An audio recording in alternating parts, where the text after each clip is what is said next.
Всем доброй ночи. Итак, продолжаем с вами серию лекций «Мир мертвых». Сегодня у нас вторая часть. Хотя о потустороннем мире, о мире мертвых, о загробном мире мы с вами говорили очень много, и прямых эфиров много, и лекций, и роликов, и вопросов, и ответов, и прочее. У кого есть желание, можете найти на основном канале, на дочерних каналах. Итак, начнем.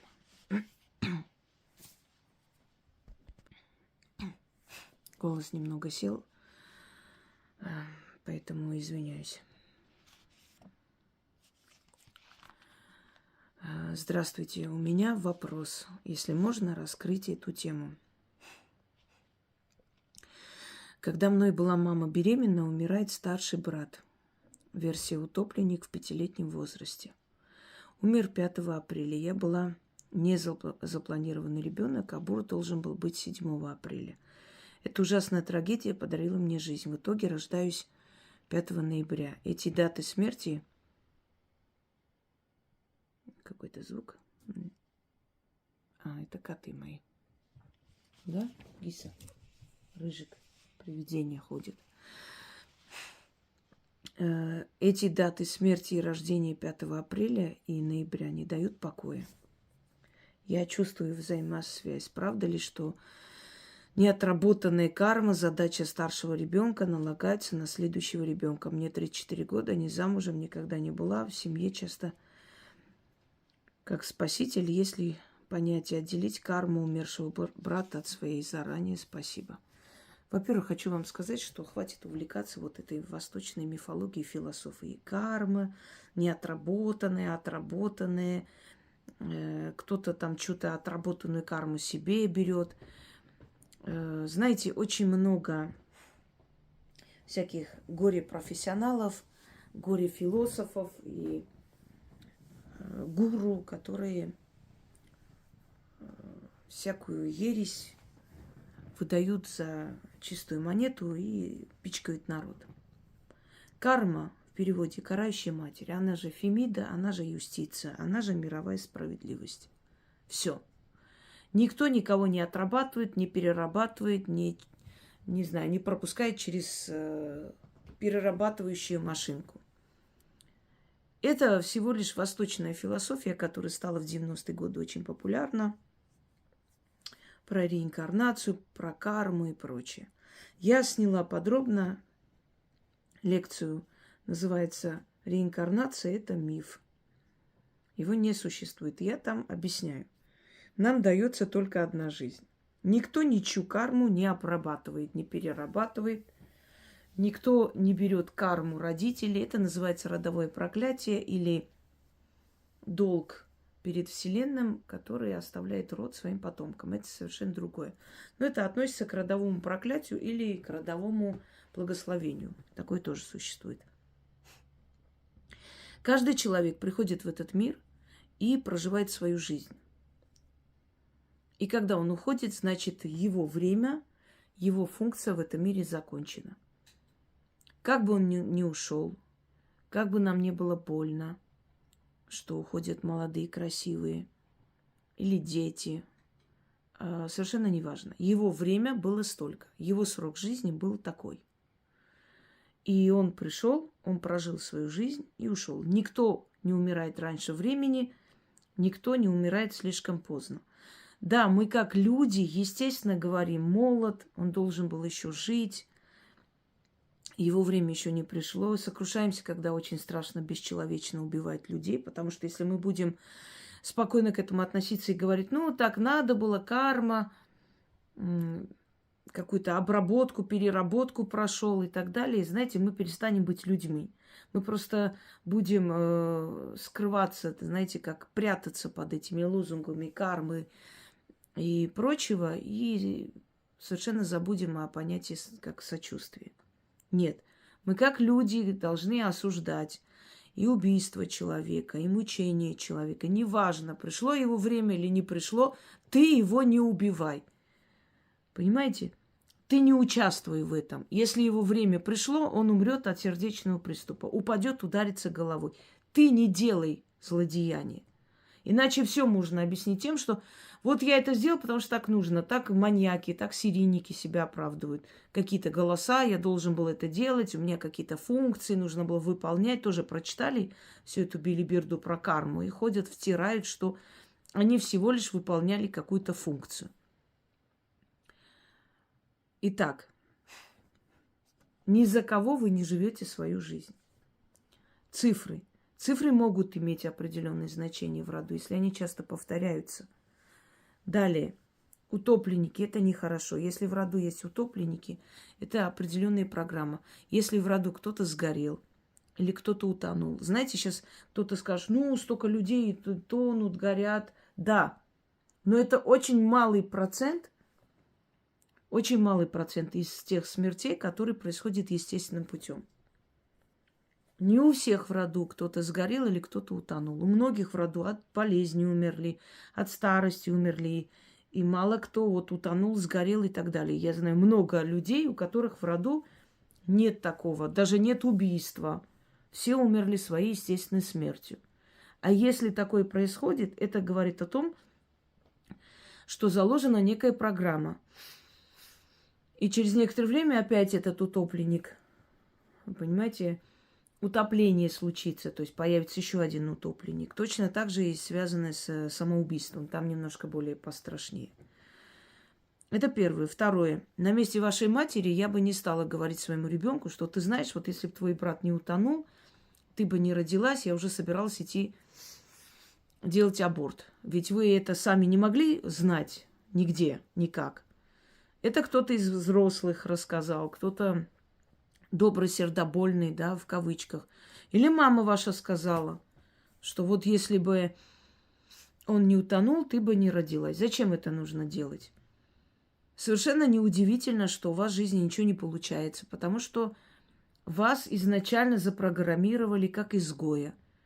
Сначала не хотели вас рожать, а потом, поскольку один ребенок утонул, вот еще одна лялька нужна, возьмем-ка родим, ладно. Но за вами уже пришли эти силы смерти. Вам уже сказали, на вас уже поставили крест. Понимаете, такие люди, вот как он, как монах умирает для этого мира, он возрождается в духовном мире, да, служение своему Богу. Ну, монахи могут быть разных конфессий, потому что и в буддизме тоже есть монашество. То есть человек должен был умереть. Его родители решили не дать ему жизнь. Они во Вселенную отправляют посыл. Все, она не родится. Она умрет, мы ее убьем. А потом решают родить. Но в программе, в книге судьбы она записана как умершая. А у умершего не бывает ни семьи, ни детей, ни радости, ни карьерного роста, ничего. То есть эти люди ставят штамп на ребенке. Все, умрет, не родится, не надо нам. Следовательно, практически судьбы у этого человека нет. Он живет абы как. Вот как получится, так и живет. С кем получится, с тем и живет. Потом расстается и так далее. Нет судьбы. И второй факт, который закрепляется человеком, вот это изгойство в жизни, это слова родителя. Ты не должна была родиться. Ты родилась просто потому, что мой сын утонул. А если бы он был жив, ты бы не родилась. Тем самым она говорит, лучше бы ты не родилась, но он бы остался в живых. Только из-за того, что он умер, ты вот благодаря этой смерти и живешь.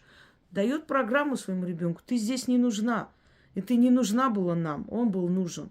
А тебя родили просто потому, что некуда деваться. Но зачем это нужно делать? Это проектировать своего ребенка. Это кодировать его на неудачи и прочее. Вот и все, что сделали ваши родители. И в частности мама, потому что только мама может своему ребенку это говорить. Лучше бы ты не родилась, да лучше бы ты умерла, а он бы жил, да ты не должна была родить, я тебя родила. Ужасает это все, страшно. Такое ощущение, что некоторые люди как монстры рожают детей, чтобы их сожрать потом. Как, знаете, не детей, а вот, как бы вам сказать, как пленников, что ли, как, ну кого, по-другому, заложника ситуации, все время упрекать, все время напоминать, а я тебя не хотела особо рожать. Это просто так, брат твой умер, поэтому ты родилась. Страшно передать своей маме, что она сделала очень большую глупость, и это очень некрасивый, неправильный поступок, я мягко говорю. И она просто поставила крест на вашей судьбе. Во-первых, что она хотела или не... Если вы хотите идти на аборт, уже готовитесь к этому. Уже время назначили. Лучше идите и сделайте, чем передумывать. Я вам серьезно говорю. Потому что родить потом этого ребенка, этому ребенку надо столько всего потом начитывать, не знаю, менять судьбу, водить по бабушкам, чтобы у него была более-менее человеческая жизнь. Уж лучше идти и снять, раз вы решили, чем вот вроде хочу, вроде не хочу. Уже вот время подходит, уже не хочу, уже хочу. Я ждала своего ребенка, я как-нибудь расскажу вам, при каких условиях я родила своего ребенка, покинутая всем миром. Понимаете? Никому не нужная. В ужасных условиях. Но у меня в мыслях не было идти избавиться от него. Ни секунды. Когда весь мир был против меня, и все мои родные, близкие просто хотели чуть ли не насильно меня связать, отвезти на аборт. Я пряталась. Я пряталась до 8-го месяца, когда врачи откажутся делать, и не смогут они меня заставить. Понимаете? Да, это адская жизнь, да, страшная жизнь, тяжелая очень. Но у меня мысли даже не было идти избавиться от него. Если бы у меня была эта мысль, я бы этого не... То есть я бы не родила его, я бы избавилась. Потому что если тебе мысль пришла избавиться, все, избавляйся, не рожай. Ты уже на нем крест поставила. Его судьба будет очень нехорошей.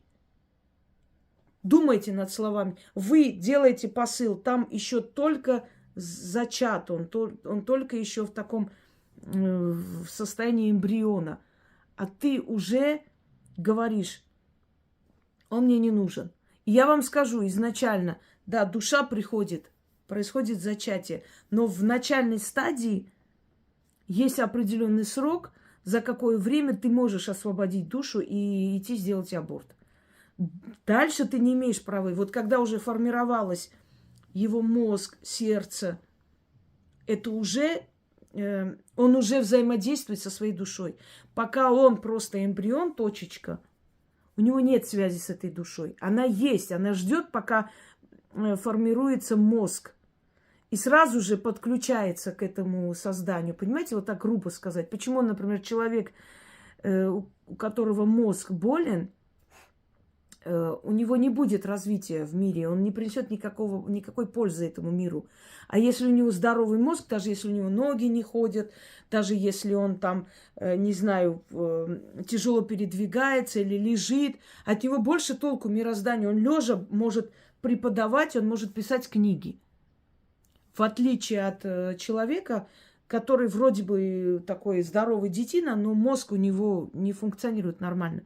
Душа может развиваться только в том теле, то есть душа может набраться опыта, знаний, принести пользу человечеству только тогда, когда здоровый мозг.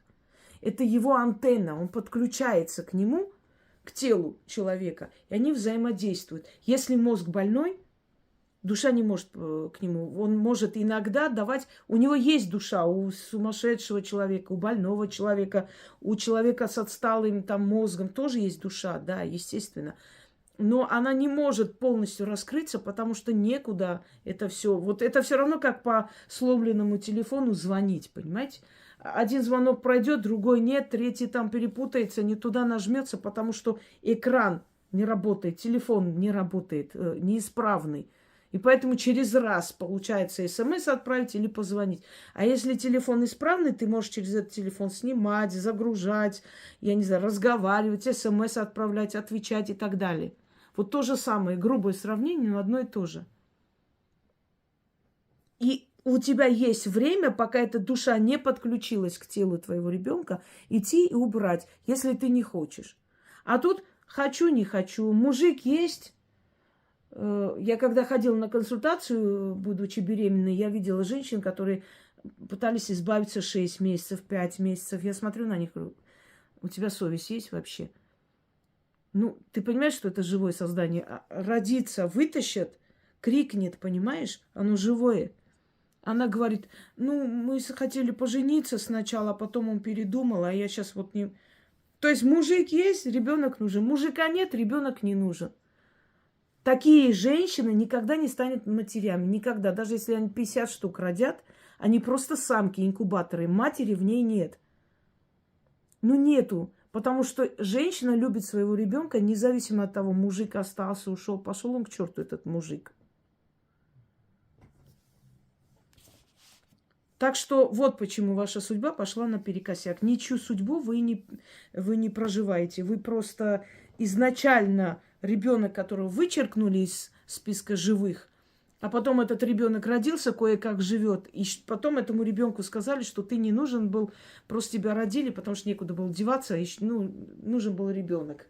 Один утонул, кого-нибудь-то надо было чем-то заняться. Понимаете, это страшно. Это ужасно. Но есть такие женщины, что сказать. Дальше. Добрый вечер, Яночка. Извините, если поздно, пожалуйста, задайте данный вопрос, уважаемой Инге. Есть одно место на моей родине, где большой овраг. Часто во снах прихожу мимо этого оврага. Однажды приснился сон, что я спустилась в этот овраг, увидела там большую бездонную яму. Вокруг темно, сухие деревья. Сначала было не страшно. Потом я почувствовала, что на меня идет маньяк. Именно почувствовала. Я его не видела.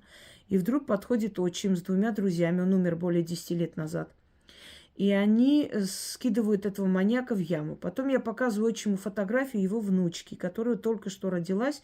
И он улыбнулся. И тут я уже спокойно иду домой на остановку. Неужели отчим меня так там ждал? Что за место, где я была? К слову, последние годы его жизни очень много пил, и его убили. Еще один страшный случай с бабушкой. Похожие отношения. Она меня никогда не любила. Умерла, узнала я этого в полиции. Многие годы звонила моим родителям. Говорила всякую гадость про меня. Когда узнала, что она умерла, мне нужно было улететь в другой город. Летела с пересадкой, самолет отменили, нас поселили в гостиницу. Мне было плохо, упало давление. Я задремала. И тут вижу то ли сон, то ли видение. Является большое лицо бабки, как большая голограмма, пол лица грязно. Она мне говорит, почему ты мне в лицо грязь кинула? Я ей ответила, а ты как со мной поступила? Она исчезла. Тут же посмотрела календарь, 40-й день после ее смерти. Вы знаете, это не имеет никакого отношения к миру мертвых. Просто я не отправляю, она распечатала, как бы принесла, может, особо и не читала. Я вас прошу, пожалуйста, я вот не сижу здесь, чтобы сны расшифровывать. Сейчас начну внизу писать. У меня уже есть несколько таких тем. Вы все-таки пишите реальные встречи с духами, с душами или чем-то еще, вот, что связано со смертью. Потому что сны, во снах можно видеть все, что угодно. В этот момент у вас мог быть тяжелый период, и маньяк, которого вы видели, это ваши неудачи и какие-то бедствия, нехорошие вещи, которые в жизни могут произойти. И душа вашего отца, которая, то есть отчима, который вам заменил отца, если вы его любили, который просто скинул эти неудачи. То есть он показал, что эти неудачи временные, они пройдут. Что касается вашей бабушки, она умерла, вы не пошли на похороны, и вам как-то было все равно, не поинтересовались, где она будет похоронена, когда, чего вам было плевать. Вот она обиделась и пришла, это для нее было как кинуть в лицо грязь, не прийти, не попрощаться. Но люди, прежде чем претензии предъявлять даже после смерти, должны вспоминать, а достойны ли они того, чтобы приходили с ними прощаться. Знаете, есть такое выражение, человек должен так прожить, чтобы после его смерти сказали, умер человек, а не сдохла собака. Вот вашей бабушке, собственно, второе, наверное, говорили. Здесь мне нечего расшифровывать и говорить, здесь нету встречи с мертвыми, здесь сон. Во снах мертвые могут прийти, потому что во сне наша душа выходит и гуляет по астральным мирам, путешествует. И там мы можем встретить души и своих родных, близких, и тех, кого не особо любили в том числе. И очень часто бывает, что у нас такое ощущение, что людей, которых мы видим, на самом деле они нам не знакомы, То есть в жизни мы не знаем этих людей, никогда не встречали, но во сне нам кажется, что мы вот просто до боли знакомое лицо. Где я видела, не могу понять. Иногда после такого сна мы встречаем этого человека в жизни. Иногда так и не встречаем, но мы понимаем, что либо это когда-то некогда умерший наш предок, ну или где-то в мире мертвых. И я вам скажу, что не все сны с мертвыми, точнее, практически все сны с мертвыми очень обычные. Нет там какого-то ужаса, страха. Это уже ужас, страх, это не с мертвыми происходит, это астральные силы, духи, которые путешествуют. И когда наша душа путешествует по астральным мирам, они могут иногда гнаться за нами. И единственное убежище – это наше тело. И вот душа со всего маху просто на полной скорости, так грубо скажем, падает в тело. Это и есть вот, когда мы падаем во сне, как будто из какой-то высоты падаем, да? Оно падает в наше тело, спасается от этих астральных монстров.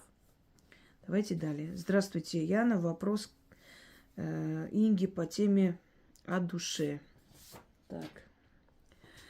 Я родилась 16 апреля, через год родился мой брат, только 15 апреля. Спустя 2 года, пережив свой день рождения, мой брат умирает 16 апреля. На мой день рождения ему 2 года, а мне исполнилось 3.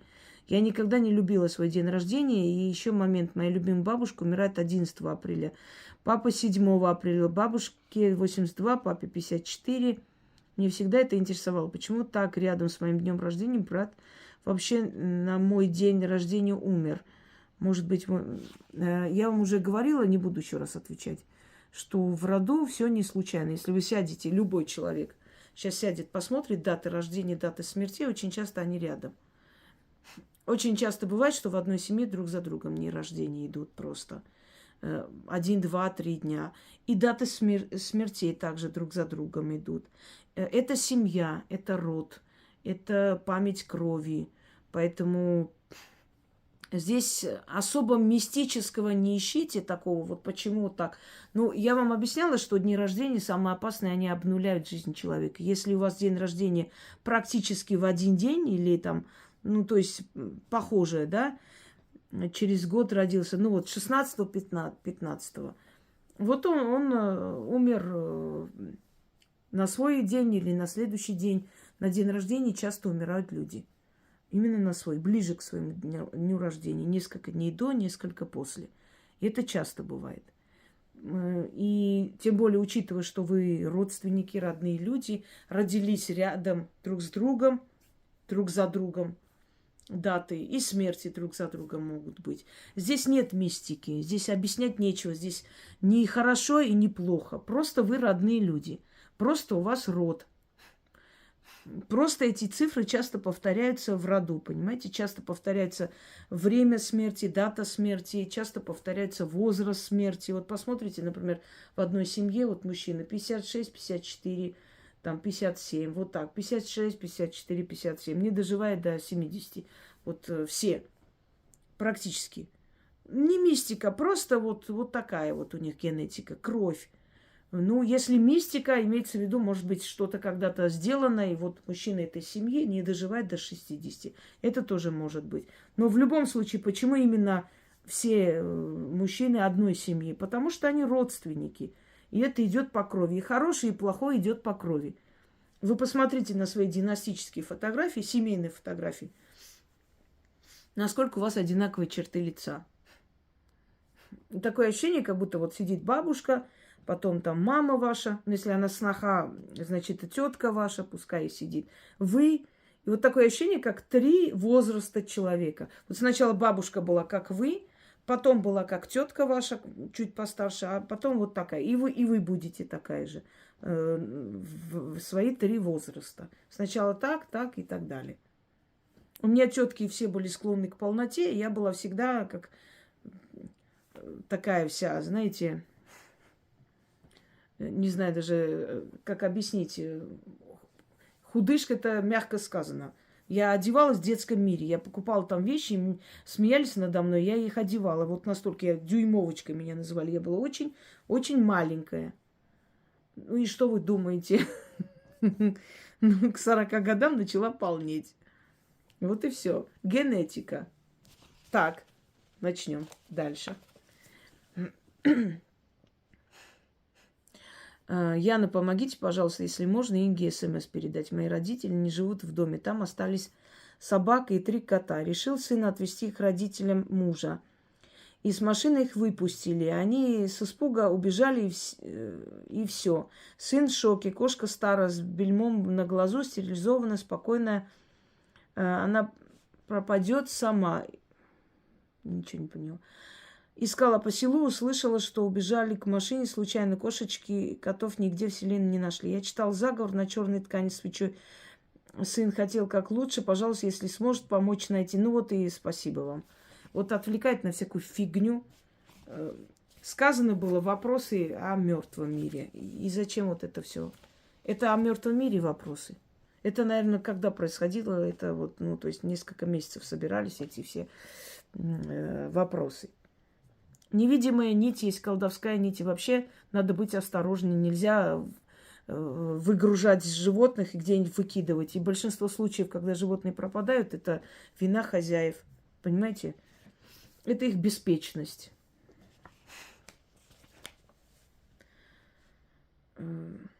Слышала, что Инга возвращала котов или говорила, как верно. Так я на это дала 1000 работ. Берете и делаете. В чем проблема? Ой, все. Так. Яна, здравствуйте. Пишу вопрос к Инге по теме эфира о душе. В марте умерла моя мама от, той модной болезни, которые говорят. Меня раздражает это все, потому что я устала, правда. Я объяснила людям полностью, что это все фигня, что это все придумано театр. Вот как придумали, так и забыли про это. Нет, люди все равно пишут. Знаете, вот иногда так страшно становится в мире, где люди не умеют логически мыслить, просто не умеют. Им можно внушить что угодно, вот все что угодно, любой, знаете, любая информация, любое вранье. Они поверят без лишних слов, еще загрызут тех, кто в это не верит. Ладно, бесполезно одно и то же. Дальше. Хорошо, умерла в марте. Но случилось это очень странно. Сначала заболел папа. Он диабетик, куча других болезней. Заболел сразу тяжело. Заболел, потому что диабетик. Вот и заболел. Его время пришло. Диабет – это очень страшный диагноз. Причем здесь это фигня, которую вы приписываете. Люди умирают от своей смерти.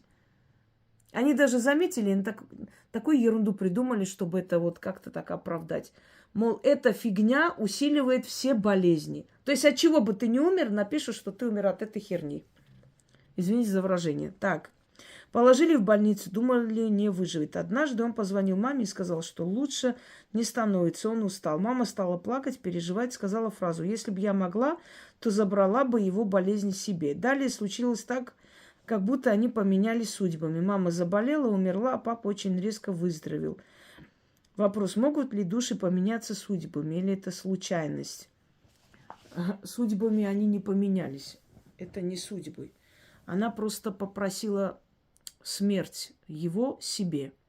Я вам расскажу такой случай, когда богатые родители наняли, это, то есть рассказ человека, они ко мне приходили. Они потом резко очень сильно обеднели, у них начались проблемы. Но очень богатая семья, они наняли шофера, который каждый день будет возить их дочку в институт и обратно, переживали. А этот шофер был замешан в каких-то криминальных делах. И когда это раскрылось, его арестовали, и арестовали ее, которая с ним ездила, обвиняли ее в этом всем деле, хотя она совершенно ни при чем. Она просто ездила с этим человеком в институт, обратно, куда ей надо было. Закрыли, после чего судья вынес выговор, и следователи на этих тоже возбудили уголовное дело за то, что они невиновного человека держали в тюрьме. Но суть не в этом. Суть в том, что мать сказала, пошла в храм и попросила, чтобы дочь не посадили, чтобы она вышла из тюрьмы, и сказала: вот заберите мою жизнь, только освободите моего ребенка. И она пошла через несколько дней на суд, и судья сказал, что, ну, то есть освободили ее немедленно из зала суда, что она совершенно невиновный ни при чем в этом деле человек и прочее. И она пришла домой. Через 3 дня ее мать умерла. Эти слова, каждое слово сказанное, оно не случайно. Когда говорят, хотелось бы забрать твою боль себе, или пусть у меня болит, лишь бы не у тебя, это все может случиться, смотря с какой болью, с какой энергией, с какой силой этот человек в этот момент сказал, настолько оно и сбудется. Мама ваша просто попросила все симптомы себе, его смерть. Она сказала, что она готова забрать его смерть, лишь бы он выздоровел. Так и случилось. Это не обмен судьбами. Это просто просьба забрать себя вместо него. Такое возможно. Такое возможно, если у человека был еще шанс жить, то ему бы дали шанс жить в любом случае. Но поскольку мама ваша попросила эту смерть, ей эту смерть дали. А ваш отец вернулся домой за счет ее данного слова.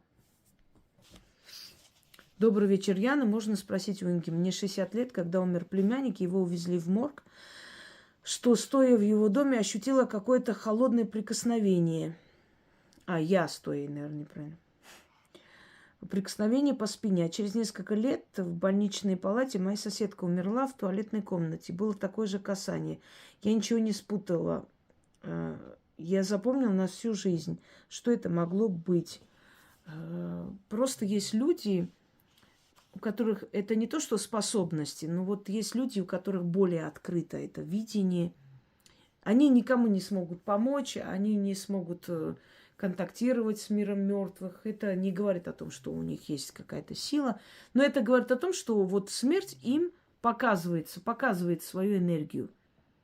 И когда умирает человек, который вам знаком, душа этого человека прощается с вами, касается. Холодное касание, прикосновение. Как будто с вами прощается. И вы это чувствуете. Вот почему вы это почувствовали. Очень хотелось бы узнать о ситуации, которая сохранилась длительное время. Каждый раз, когда душа умершего деда приходила во сне, то пыталась пугать или убить, хотя при жизни отношения были нормальны. Действительно ли душа этого человека? Зачем ей это нужно? Просыпаешься в ужасе, спрашиваешь вслух: дедушка, за что? Засыпаешь заново, оказываешься в том же месте. Душа стоит, ждет тебя и снова нападает. Я вам говорила и повторюсь еще раз.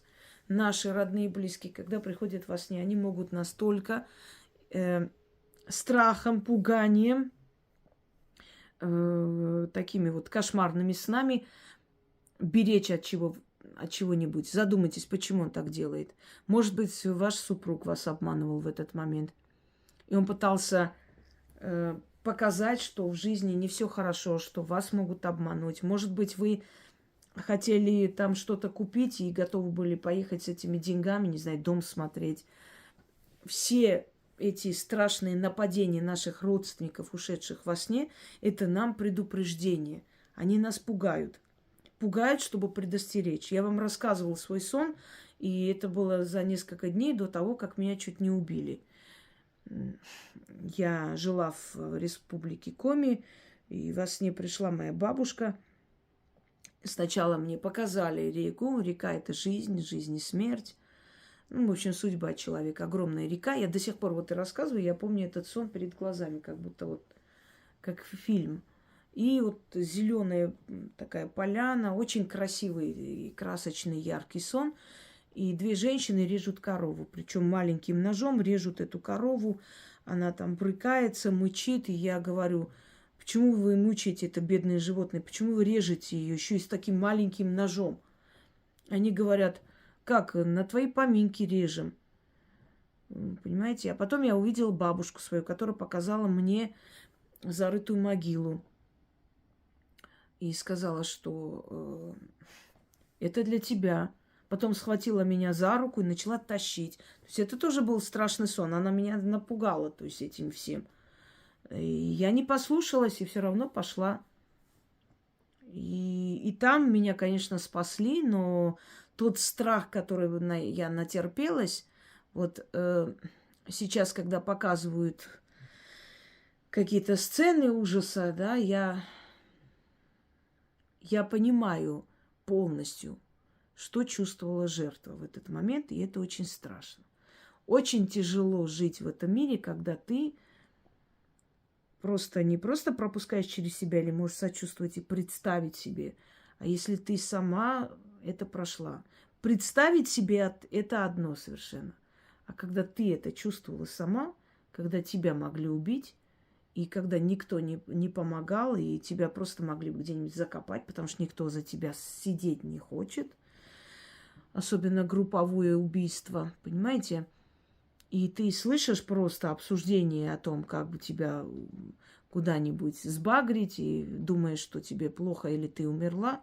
Это ужасно, это очень страшно. Такое пройти, не знаю. Мне кажется, что очень, ну не знаю, 90% воспоминаний моей жизни это был ужас и кошмар. Поэтому я могу понять и представить, что это такое. Ну, то есть я хочу сказать, что вот вас как раз дед хотел от такого оберегать. И задумайтесь, почему он приходил и пугал вас. Что у вас в жизни в тот момент происходило, что вы неправильно могли бы что-то сделать и себе навредить. И он приходил все время, чтобы вы были на страже, чтобы вы были, ну, то есть вы не расслабились. Им не дано напрямую нам говорить, вот с тобой вот так случится или это.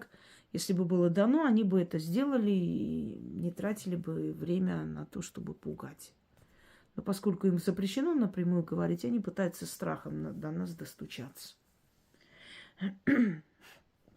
Скажите, пожалуйста, уважаемый Инга, в чем отличие астрала от осознанного сновидения? Почему бывает так, что человек не делает никаких практик, абсолютно ничего, чтобы туда попасть, как многие мечтают, а все равно выбрасывает в такие состояния, а потом очень сложно вернуться и прийти в себя после таких путешествий. Зачем это душе? Ну, первое, что я хочу сказать, что мало чем отличается астральные путешествия от осознанного сновидения. Ну, если только тем, что в астрал, выходя в астрал, не очень, то есть более далеко идут, чем в осознанных таких сновидениях. Во-вторых, если вы не хотите, а вас все время выбрасывает, ищите некую причину в своей родовой памяти. Что-то у вас родом не очень хорошо, поэтому у вас защиты такой нет. И обычно у обычного человека есть защита, и его душе далеко не дают уйти от его тела. А если у вас ни с того ни с сего это происходит, и это приносит вам страдания, мучения, это нужно закрывать. Это либо какая-то ошибка, совершенная в детстве, или совершенная вашей мамой. Ну, например, такое может случиться, если во время беременности они там занимались всякими спиритическим сеансом, вызыванием духов и прочее. И тогда вот ребенок в утробе мог лишиться этой защиты. И в дальнейшем его душу все время могли вытягивать, вытаскивать. И поневоле, без его ведомого желания, вот он осознанно, то есть выходит в астрал, боясь, но не желая того, но его вытягивают из-под тела. Знаете, это выражение «сейчас я из себя выйду», когда говорят «не выводи меня». Это о чем говорит? Когда человек выходит из своего тела, то есть он может совершить такие поступки, которые ему не присущи. То есть это не совсем он. Он под влиянием астральных существ, под влиянием духов, демонов, как хотите, он может натворить нечто такое. И поэтому говорит, не выводи меня, иначе хуже будет и так далее. Эти выражения отсюда и пришли. Если у вас это происходит, надо этот портал закрывать. Вы сами это закрыть не сможете. Это делают профессиональные люди.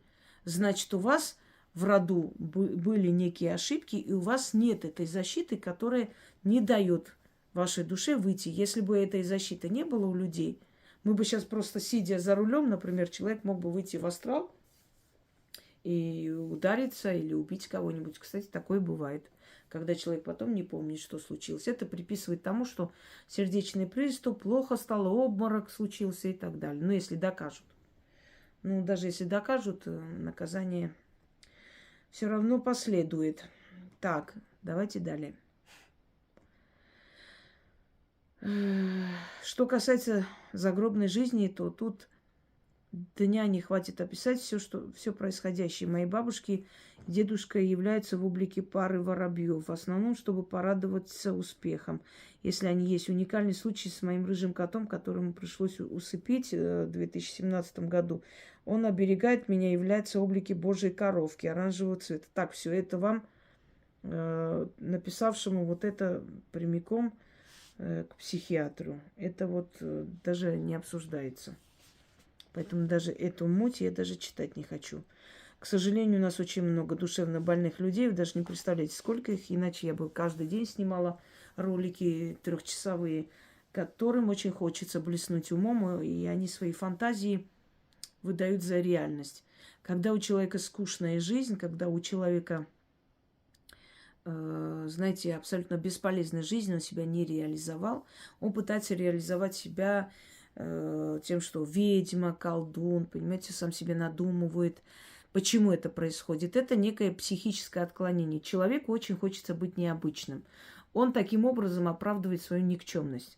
Он всю жизнь прожил, ничего не добился, ничего не смог в своей жизни. И ему не хочется чувствовать себя ничтожным. И он начинает придумывать, он начинает искать, обычно такие люди очень любят искать всякие знаки судьбы, всякие вот рыжик.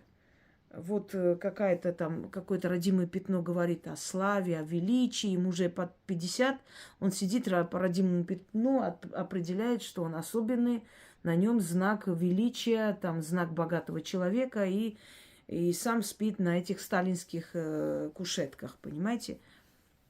Если человек особенный, он уже к своим 50 годам чего-то добился. Не обязательно богатство, он мог бы стать профессором, не знаю, ученым, писателем, ну кем-нибудь. Или хорошим фермером, или крестьянином, который посадил деревья, построил дом для своих внуков. Но что-то он сделал в жизни. Если человек ничего не сделал, он обычно ищет вот это вот, компенсирует свою никчемность тем, что он необычный, у него какие-то астральные путешествия, кого-то видит, какие-то воробьи приходят, какие-то там рыжий кот проявляется в виде какого-то оранжевого цветка и, в общем, и всякую фигню.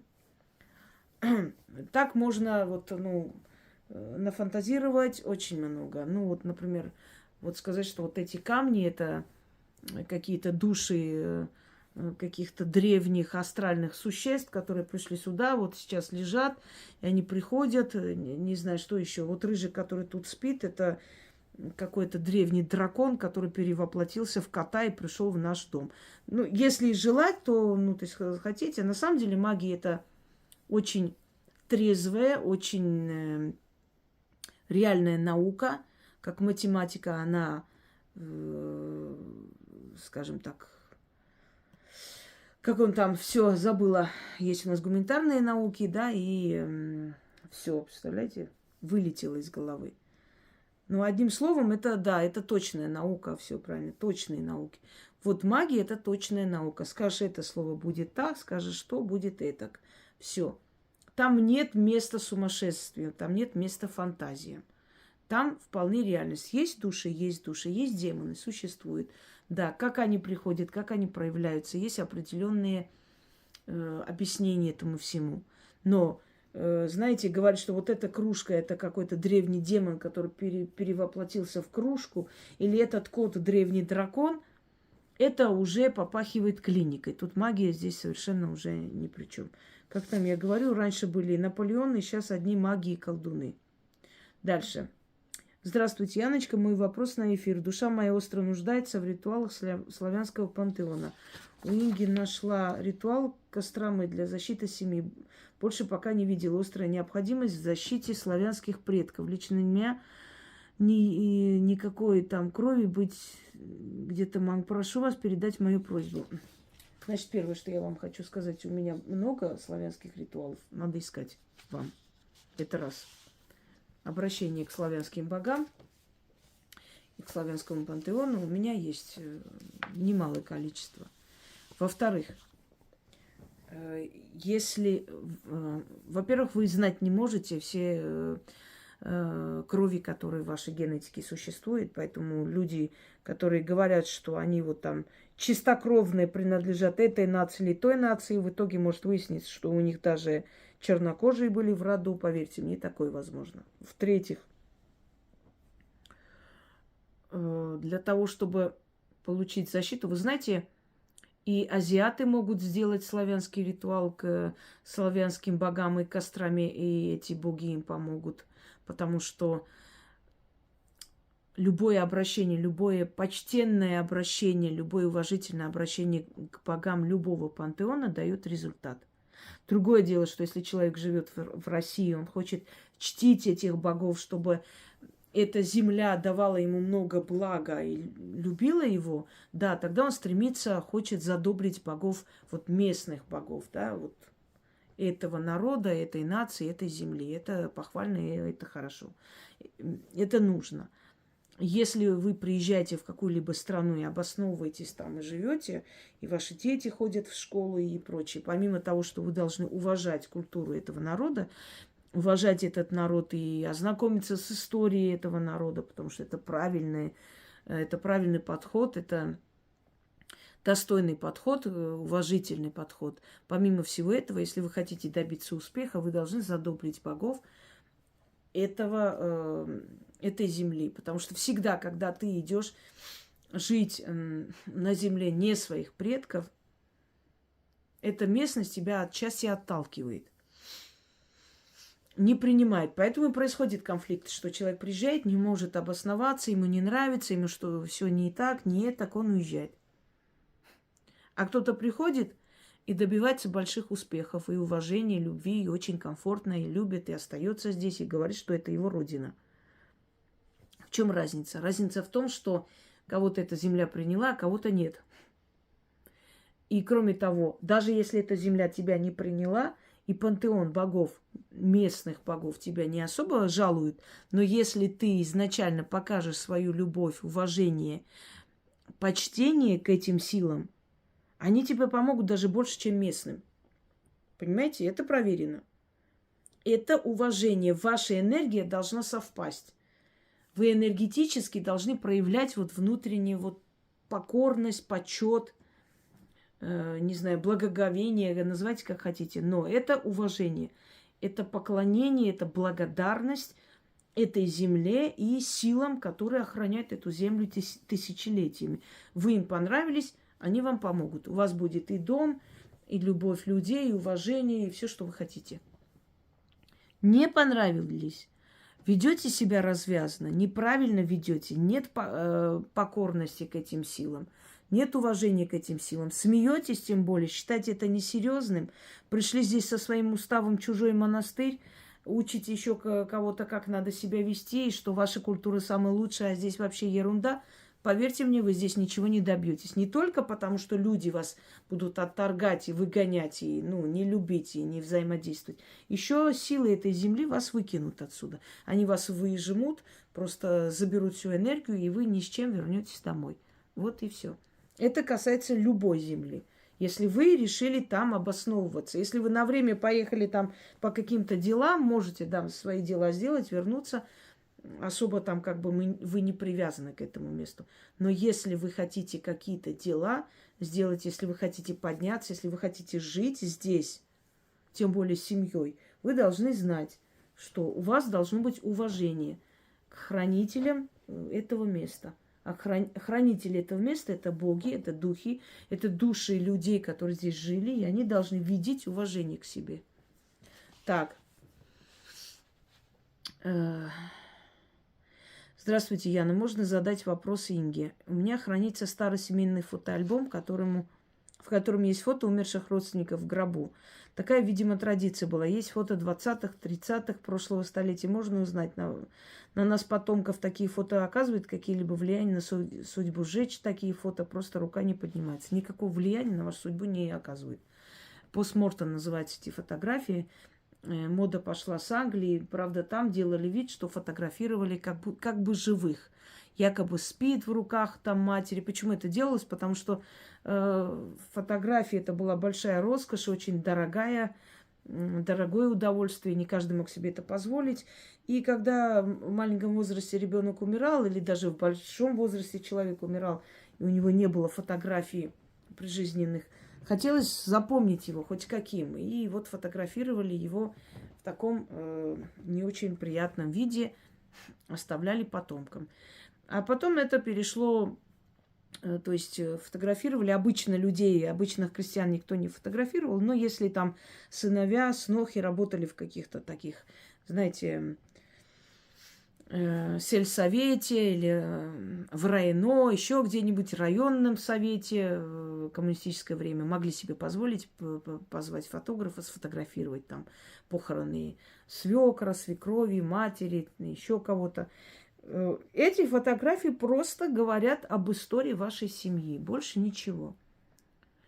Что вот так проходили похороны, прощания ваших предков, вот такие-то люди стояли, прощались, вот такие были у них дети, там, внуки, снуки. Ничего такого. Это история вашей семьи. Не шугайтесь фотографий мертвых и не слушайте всяких идиотов, которые советуют там фотографии мертвых дома вообще не держать, ничего не делать, все выкидывать, все сжечь. Эти люди жили. Это память ваша, понимаете? Вот вы живете, вас не станет когда-нибудь, нас всех не станет, у каждого свой срок. Вам понравится, если ваши дети все ваши фотографии, вещи, все воспоминания о вас просто вынесут, сожгут, выкинут, только потому, что вы умерли. Ну и что, умерли и умерли. Но вы же жили на этой земле, вы же были. Обнулить ваше существование, ваши подвиги жизненные, может быть, трудовые подвиги. Вы детей вырастили, не знаю, дерево посадили, дом построили или купили для них. Это что? Все, забыли про нее, ни имя не помню, фотографии выносим, вещи сжигаем. Понимаете? Это тупость. Мы связаны со своим родом. Даже если мы все сожжем и выкинем, это не означает, что мы все отрезали себя от них. Это память вашего рода, вашей семьи. Ничего они не несут. Никакого проклятия. Они же не выколенные глаза там детей, женщин, какие-то там знаки, руны нарисованы, какие-то проклятия написаны, чтобы бояться такие фотографии хранить. А вдруг они... Нет. Храните. Просто отдельно храните. Постарайтесь сохранить в отдельном альбоме, не рядом с фотографией живых. Это и как бы не очень приятно осознавать, что эти люди уже умерли, и вот рядом с живыми. Ну, есть фотографии, где семейный альбом, там и дедушки, бабушки, которых нету, да, и есть те, которые еще живые, и все хорошо у них. То есть такие фотографии, естественно, сохраняются. Это семья. Это семья, кто-то рождается, кто-то умирает. Мы должны как бы во всех отношениях быть людьми. И к смерти иметь уважение, и к их жизни иметь уважение, и к фотографиям последнего прощания иметь уважение. Ничего тут такого нет. Не бойтесь этого всего. Просто храните так, чтобы, ну, как бы, это, ну, не шокировало, потому что есть определенные архетипы, да, у людей, что как-то нехорошо видеть фотографии в гробу человека и прочее, как-то не очень. Но и всего лишь. Здравствуйте, Яночка. По поводу прямого эфира о душах. Вопросы, где можно задавать. Я очень... где можно задавать? Ну, в общем, ладно, это все в одну кучу. Я очень часто по ночам вижу видения. Один раз увидела женщину, склонившуюся надо мной, и я просыпаюсь, когда пытаются они до меня дотронуться, и вздрагиваю, они исчезают. Не успела... я успела ее рассмотреть, и запомнилась сережки рубиновые. Она пыталась до щеки моей дотронуться. А могу увидеть парня молодого, также в такой позе или просто в углу стоит или проходит. Часто вижу птичек, летающих в комнате надо мной, которые выглядят как из книжек мифологии. То руки чьи-то могут видеть или букеты цветов крутятся в приеме дверей. Я не боюсь этого всего, но иногда устаю, не высыпаюсь, бывает несколько раз за ночь. Так хочется узнать, что это или кто это приходит и происходит вообще. Я пыталась ответ найти, так и не нашла. У меня началось с подросткового возраста, последние 10 лет, с каждым днем все сильнее. Даже видела в комнате перед войной на Украине моменты, как и что будет, военные действия и так далее. Значит так, это нехорошо. Это говорит о том, что, опять же, портал открытый, и вам показывает, у вас нет этой защиты. Понимаете, люди, которые видят мертвых, видят какие-то руки в воздухе, какие-то чудовищные лица, какие-то фигуры, которые в углу стоят, на них смотрят и так далее, они думают, что они великие медиумы, ясновидцы, у них там дар, сила и прочее. На самом деле все очень легко объясняется. Эти руки летающие, букеты, люди, там, фигуры, стоящие в углах, они везде есть. Практически у каждого человека в жизни они есть, может, не в таком виде, немножко в другом, но они присутствуют. Однако эти люди не видят этого всего, спокойно живут, спокойно наливают чай, купаются, разговаривают, пока эти фигуры где-то там стоят. Знаете почему? Потому что у них есть защита от этого всего. А защита, естественно, защита, это нормально. Вот откройте мою лекцию «Матрица», да, матрица создана для человека.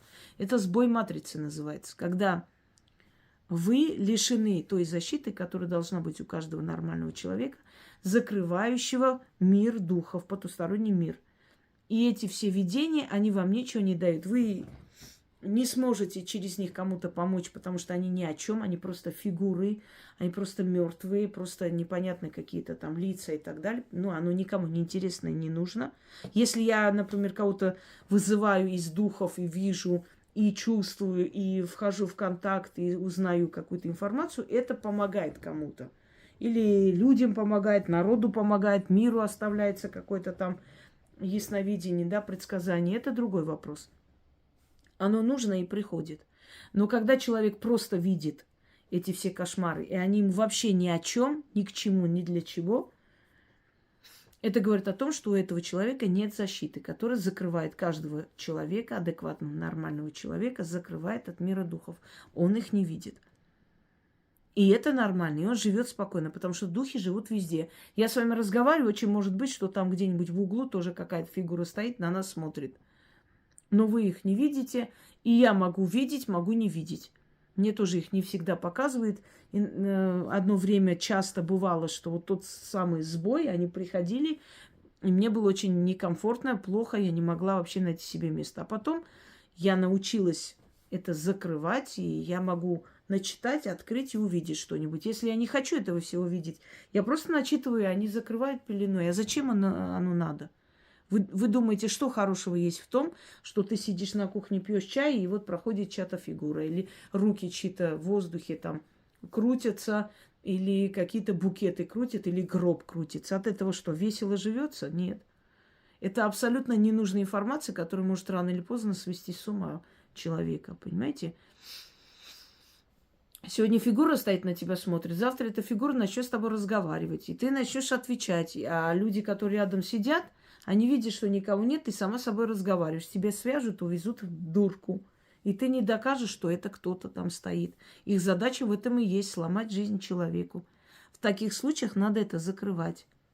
Это отсутствие защиты. Видите, вон шар этот огромный прошелся. Вот он подтверждает мои слова. Это отсутствие защиты. И это не есть хорошо. Этим не гордитесь, не радуйтесь, что мне виден мир мертвых, я вижу какие-то фигуры. Я часто вижу, когда, то есть слышу и читаю, когда мне пишут, вы знаете, вот я вижу, я понимаю, что человек не врет, она правда видит. Я говорю, это надо закрыть. Так они боятся, они думают, это такой великий дар. Я говорю, вам сколько лет? 45 лет. Вот 45 лет. Вы кому помогли вот этим своим так называемым даром, что, как вы считаете? Ну, я просто вижу, ну, кому вы помогли этим? Что это вам дает? Зачем оно тебе надо? Что это тебе приносит, кроме нервотрепки? Я сижу, говорю, с племянницей, там, разговариваем, я ей там наливаю что-то попить, есть маленький ребенок. И вот проходит женщина в черном, стоит, смотрит на нее, тянет руки к ней. Я ее хватаю, она в ужасе, плачет. И так далее. Вот это что? Это хорошо? Это не есть хорошо. И они, понимая, что вы их видите, они будут приходить еще больше. Они будут провоцировать постоянно вас на то, чтобы вы просыпались, видели. И еще один момент. Они пьют вашу энергию. Мертвые души, призраки, привидения. Чем они отличаются? Призраки и привидения – это неупокоенные души. Это убитые, это сожженные, это те, которые им там что-то сделали нехорошее, они привязаны к этому месту. Это призраки и привидения. А остальное это души. Души могут прийти сюда, умершие, например, в моей бабушке в Грузии. Я могу позвать, она здесь появится. Она со мной поговорит, она меня увидит, я ее услышу. Это возможно.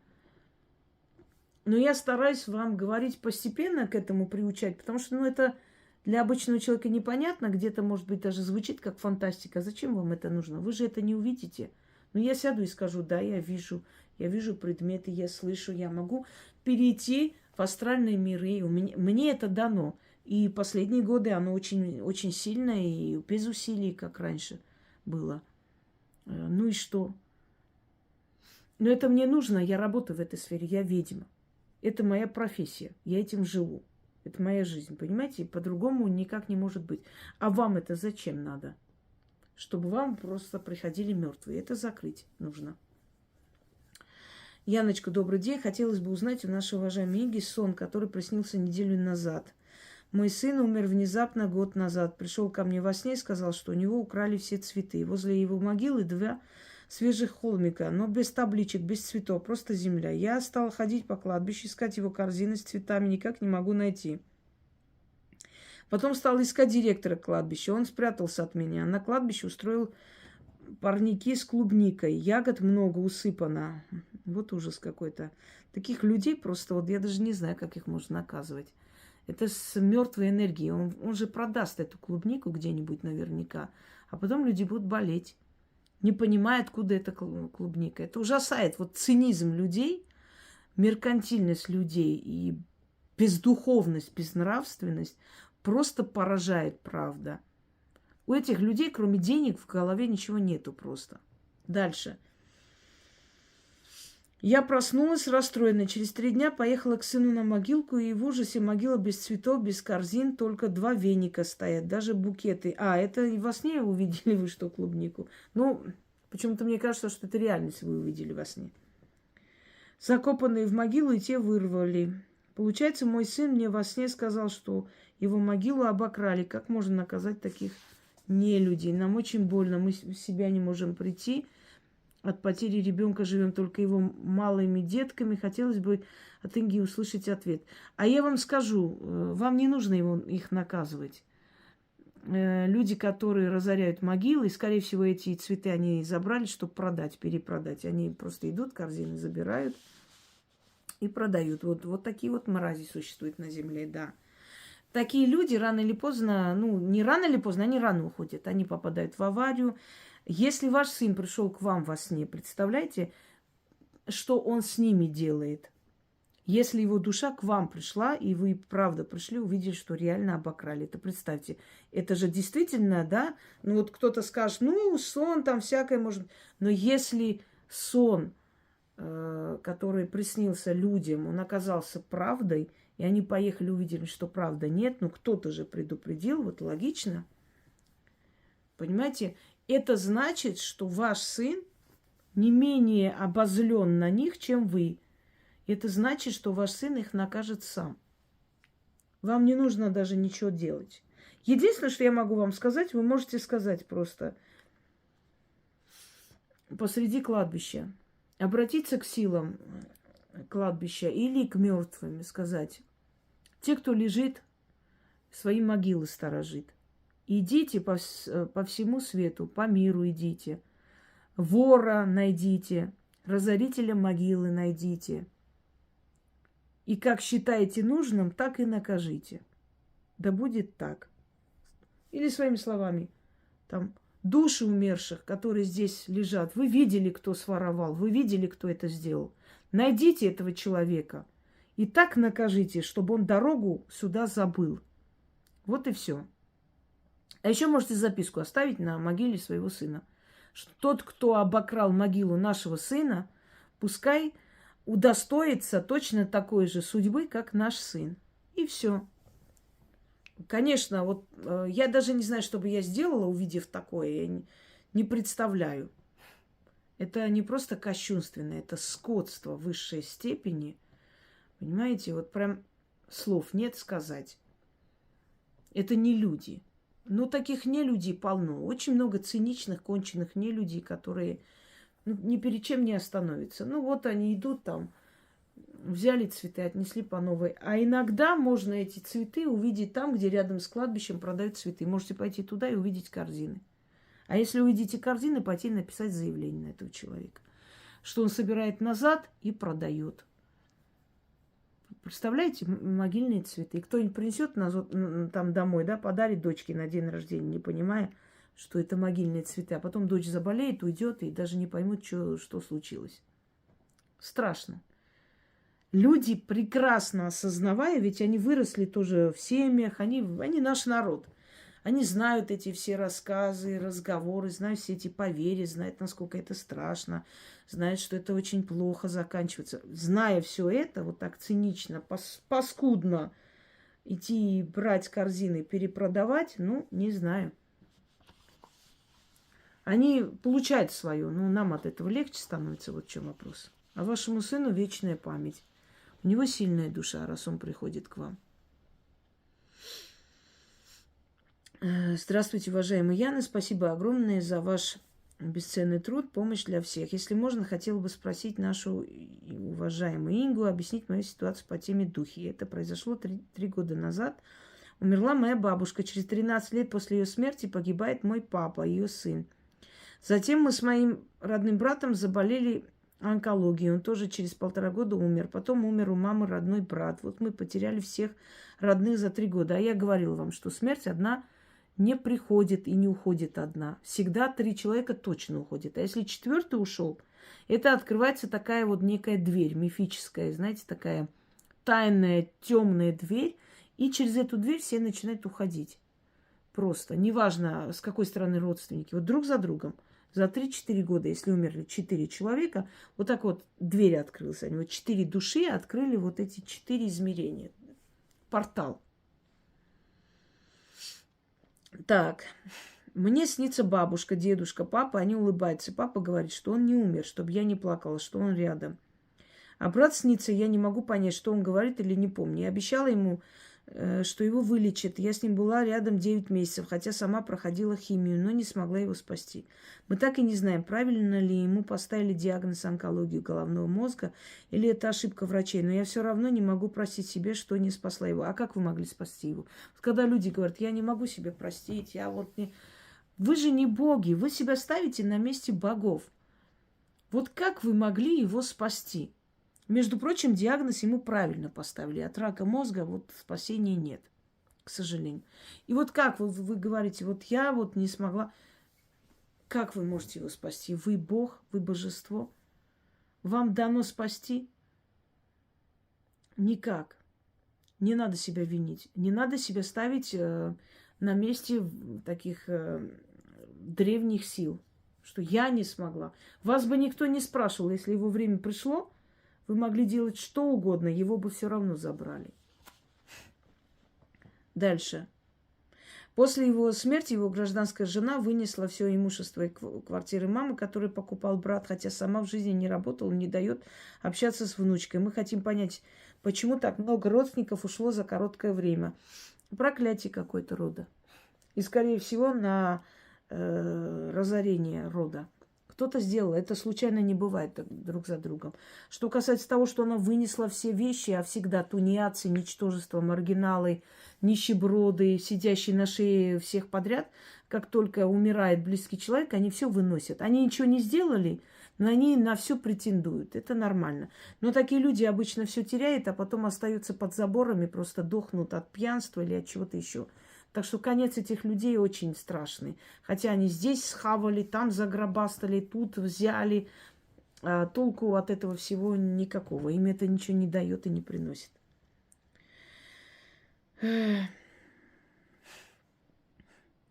Я просила на кладбище, наверное, зря, чтобы они мне помогли наказать гражданскую жену брата. Она обижает маму, а ей 70 лет. Она у меня осталась одна. Так и пусть мама с ней не общается, и вы тоже, и пошлите нахер. Я просто поражаюсь, когда люди говорят, вот обижает меня там брат, или гражданская жена, или еще кто-то. Так не общайтесь. Вычеркните этого человека из своей жизни, пошлите на 3 веселые буквы, закройте дверь. Если он домой приходит, зовите полицию, я не знаю, не общайтесь с этим человеком.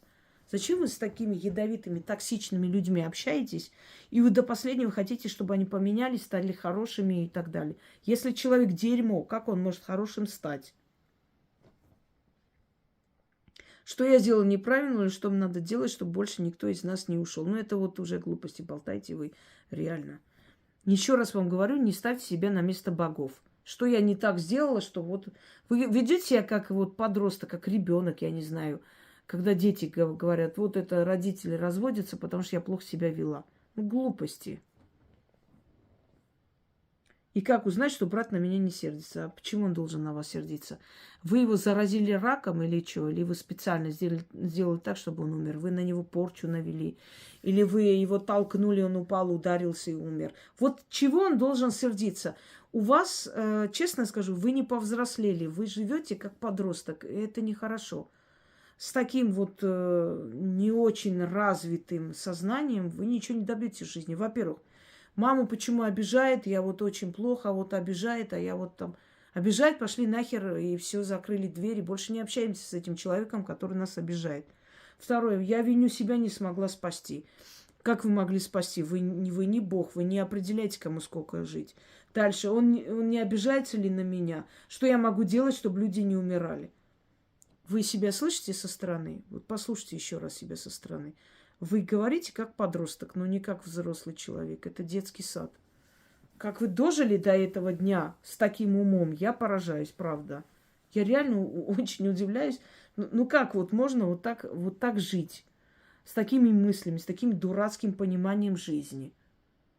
Не винит ли он меня из-за того, что он умер от онкологии? А вы здесь при чем?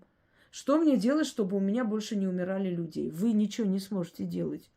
Это делают другие люди, приходят, узнают, просят о помощи, если надо помощь, если действительно есть такая причина. И почему вот эта гражданская жена нас обижает, а пускай она станет хорошей? Детский сад. Доброго времени суток, уважаемая Инга Яна. Посмотрела сейчас видео, жду ваши вопросы о душе и прочее. Давно интересует один вопрос. В начале 90-х, как только начали появляться хозрасчетные платные поликлиники, я обратилась в один из них. Мне делали аборт под наркозом. Когда сделал укол, я полетела с огромной скоростью по небу, мчалась, и вокруг было ярко-ярко, все кругом, голубое небо. Вдруг, с двух сторон от меня мелькало что-то белое, похожее на крылья. По мне катился черный шар от головы к ногам. Чем дальше от головы, он увеличивался, давил сильнее на меня, потом падал, и мне становилось легче. Я слышал голос, как будто на весь небосвод это говорили. У нее больше не будет детей. Правда, после этого я так и не смогла родить. Что только не делали, так вырастили одного только сына. Я как-то рассказала подруге об этом. Она сказала, что я умирала в тот момент. Так ли это? Спустя годы у меня была внематочная беременность. Я потеряла много крови. Скорая помощь добиралась очень долго, и во время операции у меня остановилось сердце. Врачи сделали все, что могли, и не могли, и меня вернули. Когда я очнулась, все подходили ко мне и говорили, что я в рубашке родилась. Но я ничего не помню, ни темноты, ни света. Во время этой операции мне обожгли 2 ноги. Было очень холодно, мне положили бутылку, 1,5 с горячей водой, и так даже не покорежилась. Остались большие шрамы. Почему я ничего не помню, что там было, стерли из памяти. Простите, пожалуйста, и так далее. Значит, первый случай. Вы умирали, и действительно ваша душа вышла в это астральное путешествие. Второй случай. Вы не умирали. Вас успели спасти. Ваша душа не вышла из тела. Поэтому вы как были, вот почему-то людям кажется, что между жизнью и смертью обязательно душа должна выскочить, и они должны все видеть. Нет. Душа выходит тогда, когда собирается уйти. Когда считает, что тело не справилось, что тело слишком слабое, несовместимое с жизнью какие-то увечья, раны и прочее. И душа собирается уйти, понимая, что она выходит, умирает, и в этом теле она не сможет прожить. Вот в первом случае вы умирали. У вас выходила душа, и вы видели потусторонний мир. Но то, что вам позволили видеть, потому что мы не все миры видим. Вот в этот момент, куда вам дали возможность выйти и увидеть то, и вы и увидели. У каждого свое. Второй раз, да, вы умирали, но если бы они не успели вас откачать, вернуть к жизни, и ваша душа стала бы выходить, вы опять увидели бы потусторонний мир. Но поскольку они, то есть они успели вас вернуть к жизни до того, как ваша душа начала отделяться, вы поэтому ничего не помните, потому что вы не выходили из тела. Тело умирало, но душа не вышла. Вы не были между мирами. Вы не были при смерти. Понимаете? Вы не были в этом пограничном состоянии, как первый раз. Первый раз вы были при смерти, а второй раз нет. Второй раз вы умирали, вы шли к смерти. Они вас успели спасти. Если бы они не успели, если бы вы впали в кому, или если бы вы, например, уже как бы умирали, мозг начал умирать, и сердце только оставалось, или наоборот, то вы бы опять вышли, но могли увидеть другой мир уже. Потому что там много миров, много слоев мира. Вы бы опять вышли и что-нибудь бы увидели. Но ваша душа не успела выйти из тела. Она как была, так и осталась. Даже при таком состоянии между жизнью и смертью. Понимаете, о чем я говорю? Так. Здравствуйте, уважаемая Яна. Меня зовут Татьяна. Пишу вам по поводу прямого эфира. Пару месяцев назад я потеряла сознание, закалялась, и темнота вокруг. Поднимаю голову. В верхнем правом углу видела 3 старцев в темных одеждах, капюшонах. Они чем-то шептались, страшно не было вообще. Потом очень далеко послышался голос моего мужа от меня. Он меня звал, по-видимому, приводил меня в чувство. Голос становился громче, я пришла в себя. Скажите, пожалуйста, кто могли быть эти старцы? Да кто угодно могли быть. Это могли быть проводники, это могли быть духи судьбы, это могли быть ваши предки. Может быть, они у вас были жрецы, кто его знает. Это могли быть духи, которые оказались в этом измерении в тот момент, когда вам стало плохо, и вы их увидели. Это могли быть ваши хранители, хранители вашего рода, которые просто посмотрели на вас и сказали: иди, пока тебе не место, давай обратно. А то, что вы через овраг, как эхо, слышали голос, это мне знакомо. Когда мне тоже один раз стало плохо, я тоже слышала, что меня там как будто через, не знаю, какие-то горы и долины кричали. Потом я помню, когда под наркозом я родила ребенка, мне сделали кесарево, я помню этот крик через очень большие овраги, там, не знаю, как в горах аукалось это эхо. И вот как вот таким вот эхом звучало: мальчик, мальчик, как очень далеко. Но я теперь понимаю, что они просто достали его из меня, увидели, что это мальчик, и сказали: мальчик, мальчик. Это были врачи. А я в наркозовом состоянии слышала это все.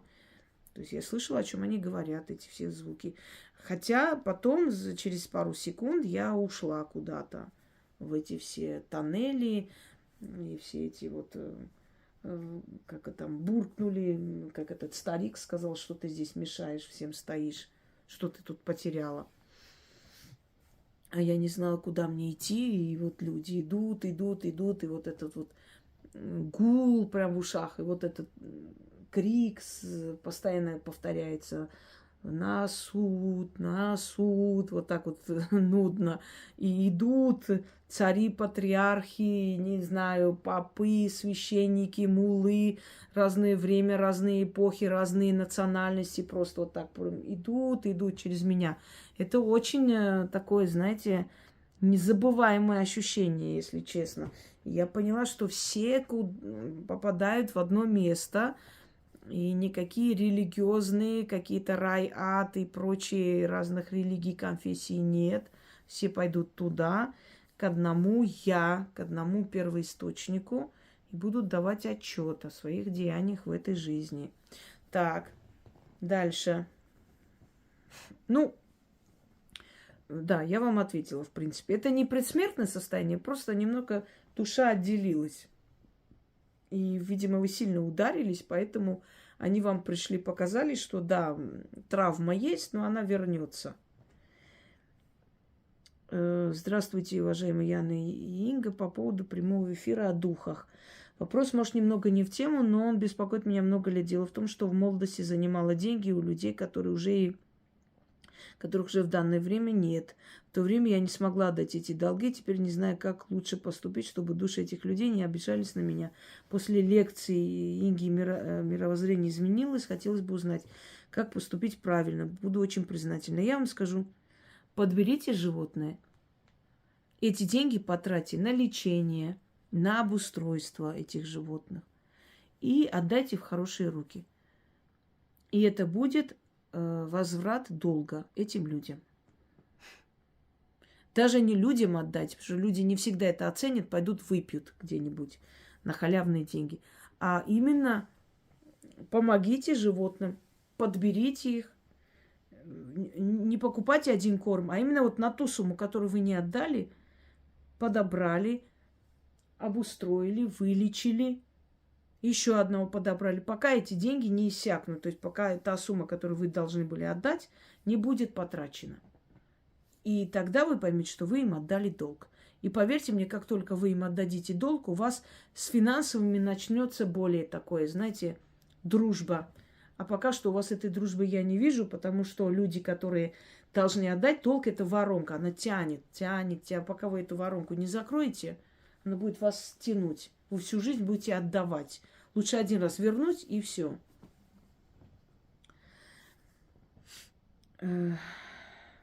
Добрый день. Уважаемая Яна, если можно задать мой вопрос Инге для прямого эфира про потусторонний мир. Действительно ли неупокоенная душа может подселиться в человека и питаться его энергией? Если да, то как от него избавиться? Что может делать сам человек, если только обращение к ведьме необходимо? Не так легко они селятся, они могут пройти через нас, они могут вытаскивать с нас энергетику, внушать нам чувства какие-то, страхи, опасения, фобии, но это не означает, что они вселились в нас. Чтобы вселиться в человека, человек должен нарушить, очень серьезно нарушить многие запреты и законы мироздания. Например, человек должен жить такой аморальной жизнью, что просто вот... То есть аморальность человека. Тот же самый грабеж могил тоже может быть чревато подселением, кстати говоря, как наказание. Наказание роду за что-то. Алкоголизм, наркомания, оно очень сильно ослабляет защиту человека. Если человек этим увлекается долго, у него может быть подселение. Мы думаем, что это белая горячка, оно не что иное, как подселение, когда человек начинает видеть мир духов, с ними разговаривать или ведет себя как-то неестественно. То есть для того, чтобы они могли подселиться внутрь человека, человек должен нарушить заповеди вселенской заповеди, не там боженьки, настолько серьезно, чтобы они имели право и возможность вселиться в его тело. А в остальном это просто внушение, это страхи, это фобии. Да, они могут через нашу энергию пройти, они могут вытаскивать нашу энергию, но они подселиться не смогут. Они не могут пользоваться нашим телом. И убить они нас не могут. Могут заставить нас делать самим это. Или от страха упасть и умереть. Но убить не смогут, физически не могут влиять. Могут явиться, у человека сердце остановится. То есть довести до смерти могут, но прям вот физически убить нет. То же самое, предметы могут лететь и удариться, убить человека. Это так возможно, да. Вот к ведьме, но и не каждой ведьма берется их изгонять. Не у каждой ведьмы есть способности экзорциста. Но экзорцизм, он присущий сильным практикам. И он очень опасный, экзорцизм. И люди редко берутся за это, потому что они боятся за своих родных и близких. Эти духи могут идти, найти их родных и навредить им. Не вселиться в них, а навредить их родным. Поэтому нужно найти сильного практика. Да. Но не нужно считать каждое вот или психическое заболевание, или какие-то фобии, страхи, или какие-то страшные сны, или какие-то там непонятные, такое непонятное поведение подселением. Он иногда может войти в сознание человека, на некоторое время человек может вести себя неправильно, неадекватно, потом пройти. Это не подселение, это проходит через вашу энергию. Подселение, это вы даже не поймете никогда, что в человека подселились. Вы что думаете, что когда подселяется, человек начинает как робот, там как в этих фильмах, да, руками, ногами махать, вот как зомби так ходит, и все понимают сразу, что вот подселились. Нет. Он может вести себя очень нормально, обычно. Вы в жизни даже не заподозрите, что в него кто-то подселился. Но через него он может творить такое зло на земле, такие вещи делать ужасающие, со спокойным лицом, улыбкой обычного человека. И такое возможно. А те алкаши, которые в церквах падают в обморок и брыкают ногами, и батюшка их якобы очищает и приводит нормы и изгоняет духов, они просто отрабатывают свои деньги, свой кусок хлеба, который им дают в церкви. Рекламируют батюшку, потому что подселяются такие силы в сильных людей, энергетически сильных, влиятельных людей, через которых можно делать свои темные дела. Этот алкаш им нафиг не нужен, чтобы туда подселиться. Зачем он им дался? Что могут они через этого алкаша в этом мире получить? Ничего. Я думаю, что на этом все. Я даже отмечу, что вот до этого места, значит, мы с вами прочитали эти все вопросы. И в скором времени я продолжу. Пока что достаточно было вопросов и ответов. Надеюсь, что эти ответы вам помогут понять многое, осознать многое. Всем удачи!